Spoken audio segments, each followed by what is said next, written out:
Here's the thing. Joe Biden, don't lecture us about accepting elections when you still say that Stacey Abrams is the rightful governor of Georgia after she lost by 50,000 votes in her last. I have never heard this. Like, he's just making stuff up. I've never heard this. Anytime Republicans go on this tangent, you can ignore them. Like, you can just make fun of them for this. There is no comparison. Their guy, Donald Trump, is the most blatantly anti-democratic president we've had essentially ever, really, in the history of this country. Nobody else has ever shown so much of a callous disregard for the rules of a democracy.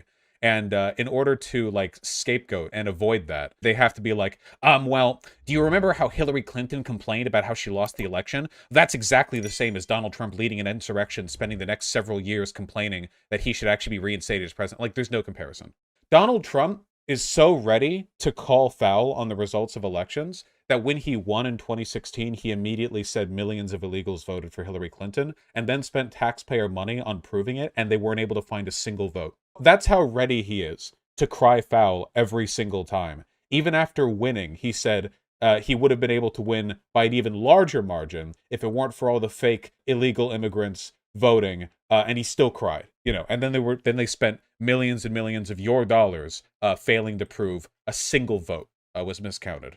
Now, one of the things that's amazing here is that there has been a bipartisan possibility of a bill that's been brought up by Mitch McConnell in the Senate, and that is change the Electoral Count Act so that there is no possibility of rejecting certified votes from the states. The Democrats won't pass it because they want to run on these issues. They want to pretend that their opponents hate democracy and then run on that.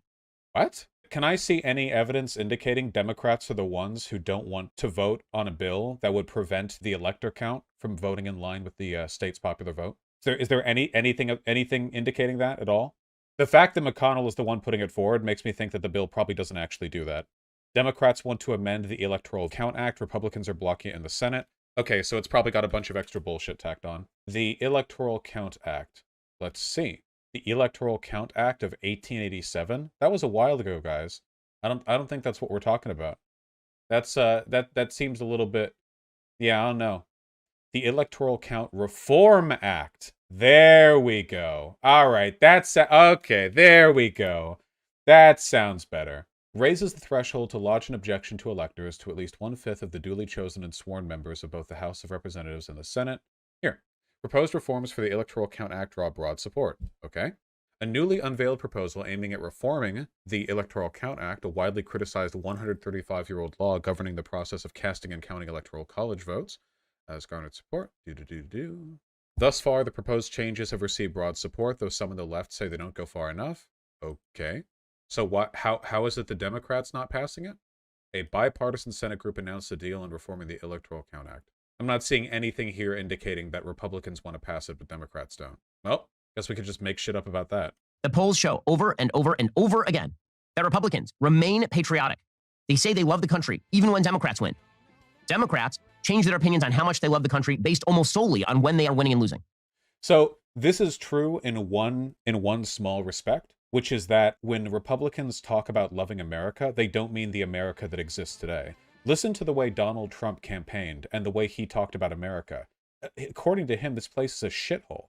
America has fallen apart. We're ruinous, you know. We're filled with crime and corruption. Everything is broken and falling apart. The America they like is a kind of imagined white nationalist America, you know, like the 1950s imagery that flashes in their head, the white picket fence and the well-mowed lawns and the ethnically homogenous neighborhoods. When they say they love America, there's an idea of an America that they love. But Republicans have consistently been extremely aggressive against the existing America when they campaign in ways that Democrats haven't. Seriously, do you guys remember back in 2020, Biden and Trump campaigning? Whenever Biden talked about America, he would be like, this is a great country of promise and value, and so on and so forth. And Donald Trump would talk about how this country is falling apart. The Democrats are tearing it to the ground. Our cities are falling apart. They're full of the homeless. They're drugs. Like the fascist mantra relies on fearmongering to their constituency in order to get them elected. And you can't fearmonger if you talk about things being all right. Democrats tend to be a lot more optimistic during the election cycle, which I don't always agree with, by the way. It's not like I care that much about patriotism. But the America that Republicans talk up is the America they want to return to. Hence, you know, make America great again, implying that it's not currently great. Republicans are very consistent that they love the country. Democrats only love the country when Barack Obama is president. And then when Donald Trump wins, boom, the patriotism just drops off the table. When he says... The reason for that is because Democrats, when asked if they love the country, are thinking about the country as it actually exists, and Republicans are thinking about the image of America they have in their head. Does that make sense? So to them, when they're asked about it, it's unchanging because the America in their head exists in the past, in a fantasy. But if you ask a left-leaning person how they feel about America, they're going to think about problems that America experiences today. Homelessness, the opium epidemic, war, poverty, they'll think about actual issues. It's because they're not operating on the kind of like fascist foundational myth. That we have to work to respect the rule of law and the institutions that were set up in the chamber. He despises those institutions. He has called for the end of the filibuster, for example. He is somebody who says that the Supreme... What? The filibuster is not an essential bedrock of American democracy. First of all, Joe Biden is not exactly a crazy advocate for getting rid of the filibuster. And second of all, the filibuster isn't in the fucking Constitution. It's not an institution of America. It's not a pillar of American democracy. What the fuck? It's like, what does that mean? I mean, this is gaslighting at the very, very highest level. Again, when he says that there are people in this country who are attempting to suppress the right to vote, that is such a lie. What exactly is the evidence that he has that millions of votes are being not counted and thrown out? Well, wow. Oh, God. That's like a whole video segment on its own. If I try to go through all of them, it's going to be tough for me to even remember. I mean, okay. We've got the efforts to institute voter ID registration, even though there's no evidence at all of voter fraud being a problem and voter ID being something that's generally less available to the poor. We've got the systemic removal of voting locations in areas that are poorer in some parts of some states. The stuff that happened in Texas and Georgia. The voter ID laws in Georgia and Texas have had a tendency to specifically target the types of IDs or the areas that have more people of color. We have thousands of black voters just getting purged from voter rolls. Do you guys remember that? There are literally just U.S. citizens who can legally vote who just got purged from voter rolls. Thousands of them, overwhelmingly poor people of color, just removed from them for no reason at all. Just gone. They just like, whoa, nope. So they cast a vote because they haven't been told they've been purged from the voter rolls, and then it's their vote didn't count. They're just not voters anymore. Yeah, just whoop, gone.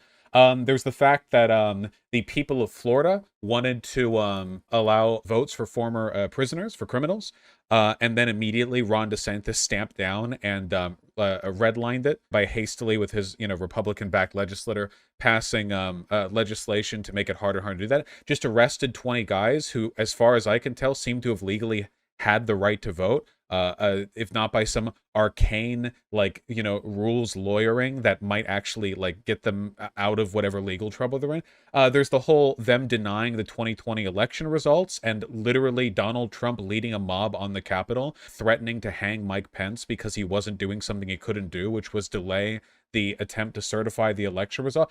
There's so much. If you filled up a Google Doc of efforts being made by Republicans to prevent, to fuck over the democratic process, you could fill pages and pages and pages. You could, a huge list. I'm remembering a fraction of it. It's massive. It's enormous. It's insane. Yeah, you have all the stuff that came out with the Jan 6 committee of Donald Trump on the phone, literally telling local Republican officials that they need to find more votes for him so he can win the election. That's not explicit corruption. Yeah, just phenomenal stuff there. But yeah. Gaslighting. Yeehaw.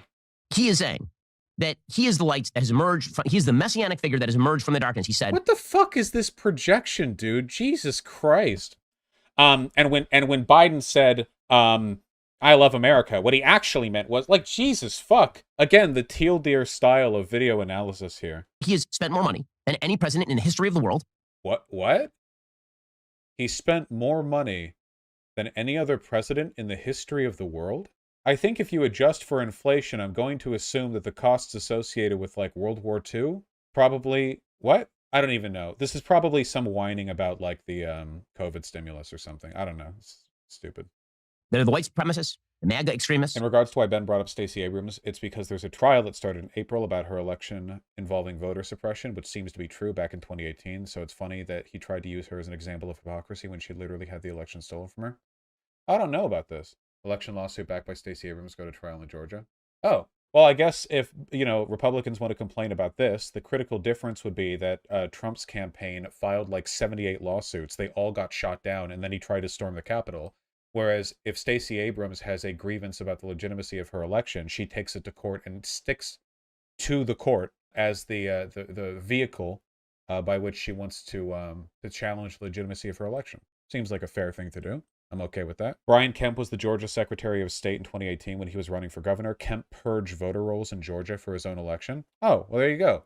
Stacey Abrams' opponent was in charge of the election against Stacey Abrams. Oh, yeah, okay. Good system. Gotcha. Again, this is one of the other reasons why you should never let them pull the hypocrisy card, because every bad thing they do, you've done a good thing that they'll lie about to make it seem like a bad thing.